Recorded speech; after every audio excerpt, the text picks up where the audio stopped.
আপনি লক্ষ্য ঠিক করেছেন একদম পরিষ্কারভাবে এবং ঠিক সেই অনুযায়ী শুরু করার চেষ্টা করেছেন, কিন্তু শেষ পর্যন্ত সেটা হয়নি।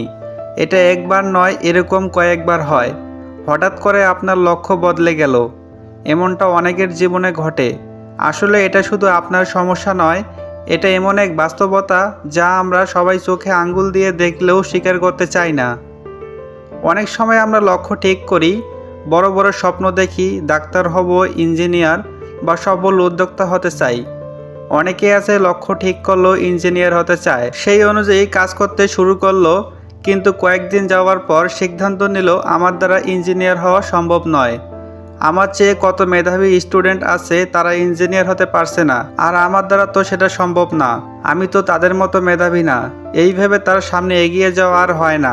এরকমভাবে অনেকেই অনেক রকম লক্ষ্য ঠিক করে কিছুদিন কাজ করার পরে সেই লক্ষ্য থেকে বেরিয়ে আসে, আবার নতুন করে আরেকটা লক্ষ্য স্থির করে বসে, কিন্তু সেটাও অনেক সময় পূরণ করার পথে নানান নেতিবাচক চিন্তাভাবনা শুরু করে। আসলে এই সমস্যাটার প্রধান ও প্রথম কারণ হচ্ছে আমাদের চিন্তাভাবনার এবং মানসিক প্রস্তুতির। আমরা লক্ষ্য ঠিক করি, কিন্তু আমাদের অভ্যাস এবং মনোভাব সেই লক্ষ্যকে সমর্থন করে না। যখন আমরা কোনো লক্ষ্য ঠিক করি, তখন মনে হয় ঠিক আছে, এবার আমি সফল হব, কিন্তু শুরু করার পর বাস্তবতা আমাদের সামনে আসে। ব্যর্থতার সম্ভাবনা, অনিশ্চয়তা এবং কখনো কখনো নিজেকেও আমরা মিথ্যা বলি। তখন লক্ষ্যকে বদলানো সহজ মনে হয়। তখন আমরা নতুন কিছু ঠিক করি, কারণ সেটা সহজ, নতুন এবং আকর্ষণীয় মনে হয়। কিন্তু আসলে আমরা সেই লক্ষ্য থেকে পালাচ্ছি আমাদের মনের ভয় থেকে, ভাবছি এটা আমার দ্বারা সম্ভব না। লক্ষ্য বারবার পরিবর্তন হওয়ার দ্বিতীয় কারণ হলো অনুপ্রেরণার অভাব। আমরা লক্ষ্য ঠিক করি প্রাথমিক উদ্দীপনা থেকে। প্রথম সপ্তাহ ভালো যায়, প্রথম মাসে কিছু অর্জন হয়, কিন্তু সময় গেলে সেই উদ্দীপনা ফুরিয়ে যায়। তখন আমরা ভাবি, আমি কি সত্যি এটা হতে চাই? ঠিক সেই মুহূর্তে আমরা লক্ষ্য পরিবর্তন করে অন্য জায়গায় নজর দেই। অনুপ্রেরণার অভাবে লক্ষ্যর সাথে আমাদের সম্পর্ক কমে যায়, আর আমরা নতুন করে লক্ষ্য খুঁজতে শুরু করি। তাই কোনো লক্ষ্য নিয়ে কাজ করতে হলে আমাদেরকে অনুপ্রেরণা নিয়ে সামনে এগিয়ে যেতে হবে। অনুপ্রেরণা না থাকলে আপনি আপনার লক্ষ্যকে বারবার পরিবর্তন করতে থাকবেন।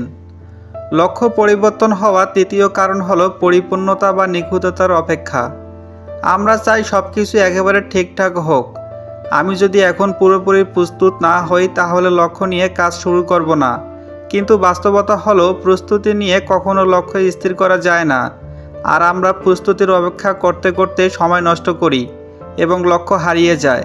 ফলে আমরা নতুন লক্ষ্য ঠিক করি, মনে করি এবার এই লক্ষ্যটি ভিন্ন হবে, এটা আমাকে আগেরটার চেয়েও বেশি সম্মানিত করে তুলবে। লক্ষ্য পরিবর্তনের চতুর্থ কারণ হলো বহুবিধ বিকল্প এবং আধুনিক জীবনের প্রলোভন। আজ আমরা যে কোনো সময় যে কোনো স্থানে নতুন কিছু শিখতে পারি। এক ক্লিকেই অসংখ্য কোর্স, গেম বা বিভিন্ন তথ্য শিখতে পারি। আমাদের মন চায় সব কিছু একসাথে শিখি, তাই আমরা লক্ষ্য ঠিক করি, তারপর হঠাৎ নতুন কিছু আকর্ষণীয় দেখে আগের লক্ষ্য ভুলে যাই। এখন ভাবুন, এই সমস্ত কারণ একত্রিত হলে কি হয়? আমরা লক্ষ্য ঠিক করি কিন্তু বাস্তবায়ন করি না, আবার নতুন লক্ষ্য ঠিক করি, আবার ব্যর্থ হই। এভাবে এই চক্র চলতে থাকে। এটি কোনো দুর্বলতার চিহ্ন নয়, বরং এটি আমাদের বাস্তবতা বোঝায়। আমরা মানুষ, আর মানুষ পরিবর্তনশীল। আমাদের মন, অভ্যাস, অনুপ্রেরণা এগুলো সব স্থির নয়, তাই লক্ষ্য বারবার পরিবর্তিত হয়।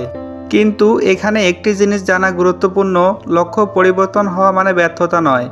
এটি মানে আপনি চেষ্টা করেছেন, শেখার চেষ্টা করেছেন, নিজের জন্য পথ খুঁজছেন। আপনি স্থির থাকেন না, কারণ আপনি বেঁচে আছেন।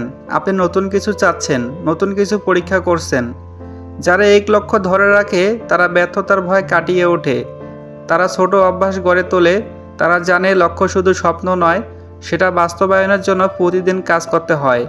কিন্তু যারা বারবার লক্ষ্য পরিবর্তন করে, তারা প্রায় ভাবতে থাকে, আমি কি ঠিক পথে আছি? বাস্তবতা হলো, এভাবেই জীবনের শিক্ষা আসে। লক্ষ্য বদলানো শেখার অংশ। তাই যদি আপনার লক্ষ্য বদলায়, যদি আপনি নিজেকে হারিয়ে ফেলে মনে করেন ভয় পাবেন না, তাহলে সেটাই হলো বাস্তবতা। এটাই মানুষ হওয়ার সৌন্দর্য। আমাদের জীবনের লক্ষ্য বারবার বদলায়, কিন্তু চেষ্টা বন্ধ হয় না। প্রতিটি নতুন লক্ষ্য, প্রতিটি নতুন চ্যালেঞ্জ, এটাই আমাদের সত্যিকারের শিক্ষা। ভিডিওটি ভালো লাগলে লাইক দিবেন, শেয়ার করবেন এবং এরকম অনুপ্রেরণামূলক ভিডিও পেতে আমাদের চ্যানেলটি সাবস্ক্রাইব করে সাথেই থাকবেন।